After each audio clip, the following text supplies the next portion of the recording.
everyone, it's Autumn. Today I wanted to do my palette of the week video.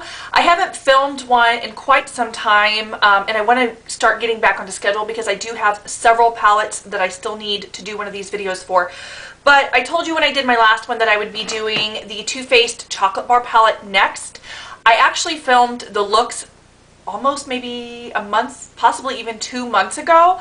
But I haven't gotten around to editing them together. So I did do a fourth look today that's pretty simple.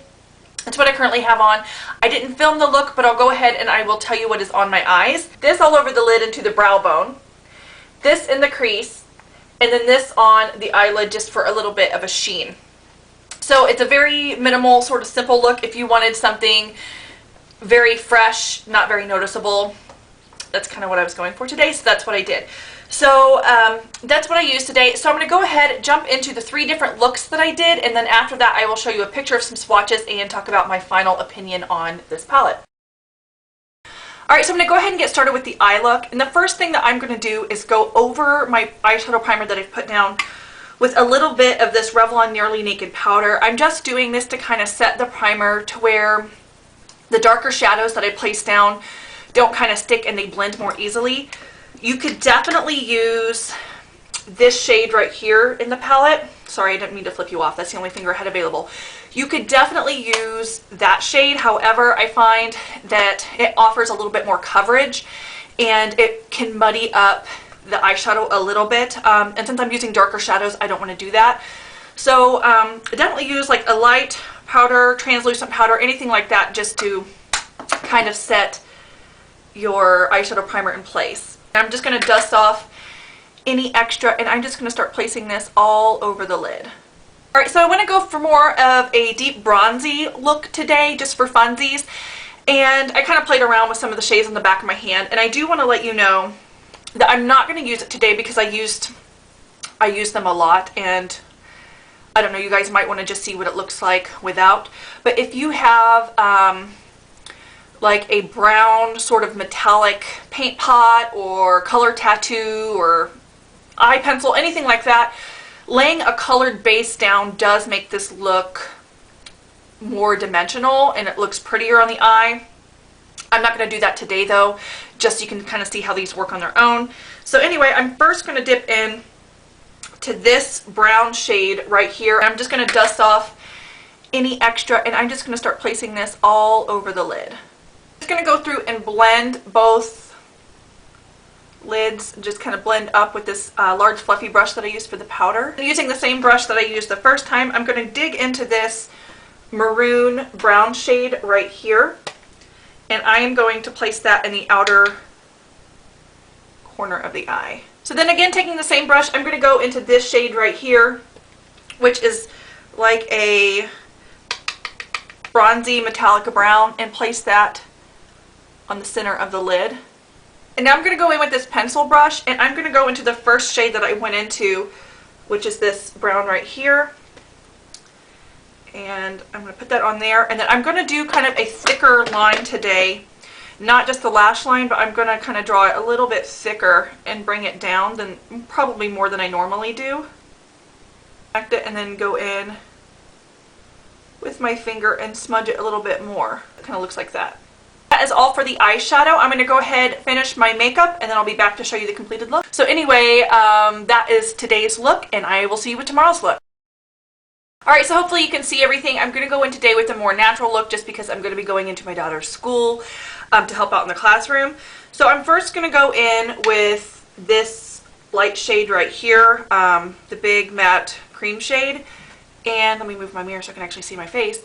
And I am just going to put that all over the lid up into the brow just to kind of brighten the area and cover any veining. I'm using an eyeshadow primer today that doesn't really have any coverage in it. Now with the same brush, I'm going to go into the shade right next to it. It's like a medium brown. And it leans a little bit more on the yellow side, and I'm just going to work that into the crease. I'm going into this shimmery, it's like more like a pink champagne, but it's darker. I don't know how to describe it. Anyway, I'm just going to put that all over the lid. And then going in with the detailer end, I'm going to go into this sort of bright pink shade, the big highlighting shade. It looks more gold though once it's on the inner corner. And I'm just going to put that in the inner corner. Okay, so that's it for the eyeshadow. I'm going to go in and do the rest of my face, and I'll be back to show you the completed look. Okay, so this is the completed look. I've actually already gone to the school, helped my daughter out. She's home from school, and it is now almost 5 o'clock in the evening. So I just wanted to go ahead and show you the completed look because I forgot to show you this morning. So this is it, and I will see you with tomorrow's look. Alright, so I'm going to go ahead and get started with look number 3. I actually have no idea what I did on the other two because it's been so long since I filmed them. So I'm going to go out of my comfort zone with this one just because I want to make sure it's something that I haven't already done. So I'm going to go ahead and get started. The first thing I'm going to do is go in with this shade right here. So using a MAC 217, I'm just going to start working that in. Taking a clean blending brush, I'm just going to blend those edges since they are kind of noticeable, and I don't want to use the same brush because I don't want to bring the shade too high. So then wiping off my 217, I'm actually now going to go into this burgundy shade and kind of just pat that into the outer corner. And although the shade isn't that different, the reason I'm doing that is because I feel like the first shade I used has so much dimension and it's kind of got like that iridescence. I just don't want the outer corner of my eye to kind of have a shimmer, if that makes sense. Now I'm going to go into this kind of gold shade right here and just pat that on the center of the lid. And then I'm going to use the detailer brush and go into the original shade. It's like a pencil brush, and just run that along the bottom lash line and kind of connect right there. I'm going to go in with this Kat Von D tattoo liner, do my liner, and then I'll do my mascara and the rest of my makeup, and I'll be back to show you the completed look. Okay, so obviously my hair is going to go back up after this, but this is the completed look. The mascara I used was this Clinique mascara in Bodacious Black Honey. I felt like that went best with the eyeshadow combination, just in case you're curious, and I used the Kat Von D Mad Max Brown eyeliner. But anyway, that is the completed look, and now I will get on to the swatches.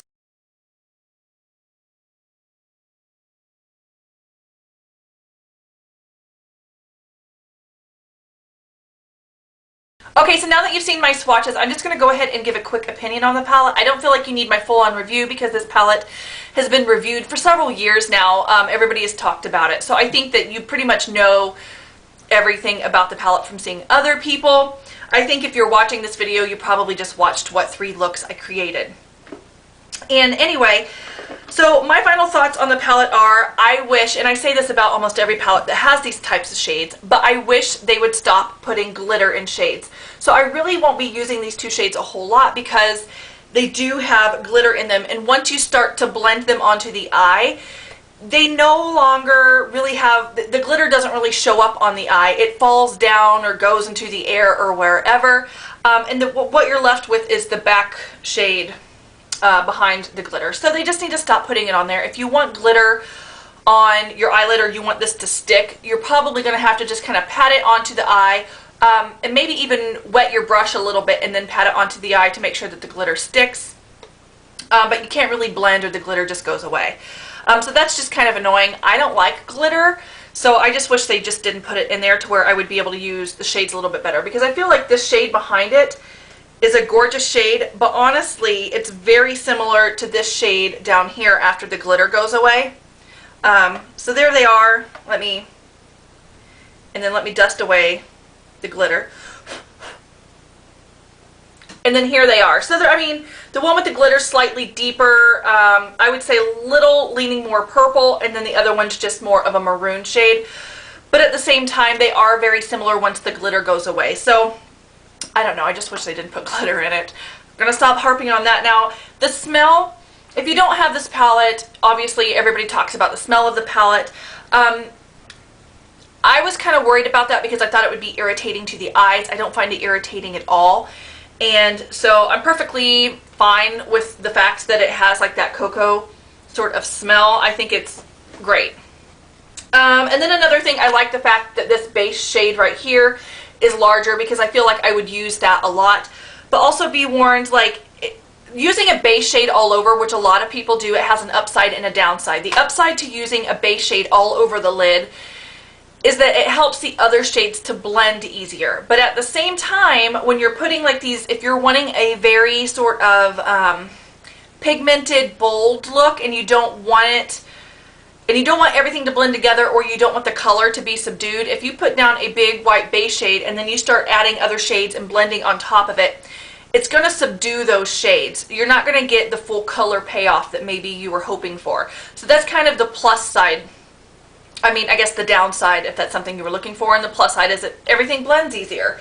So just, I'm sure you're aware of that. But anyway, so overall, I think it's a great palette. The next palette that I am going to review is this one right here, which is the Semi-Sweet.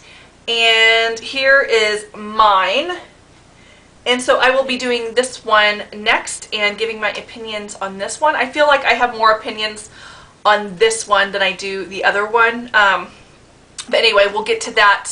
I would like to say next week, but who knows when I'm actually going to get around to editing and putting it up. So anyway, if you have any questions or comments, please leave them below. And thank you so much for watching, and I'll talk to you guys later. Bye!